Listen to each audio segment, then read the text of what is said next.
to really focus on purpose and determination and really making sure that we continue to put the state at the forefront of the future of mobility and electrification.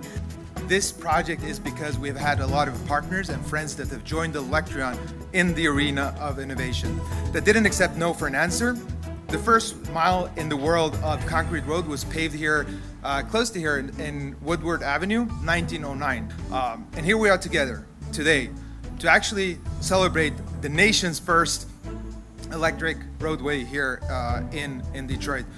We can today begin to pave the path for sustainable electric mobility future of tomorrow. Wireless charging roadway aims to further functions as a testing site, collaboration with local and national businesses, entrepreneurs to explore how in the real world environment, this will be our own proving ground in the city of Detroit. We know that in Michigan, we want to stay ahead of the curve. We want to lead the curve.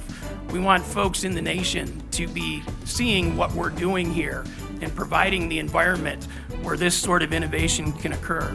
We want to make sure that we're a welcoming environment for these new technologies. And the exciting part today is it's here. It's actually here, it's actually working. We can see vehicle running back and forth on the street right now, and it's real. And now is the time that we can start building out the use cases for this technology.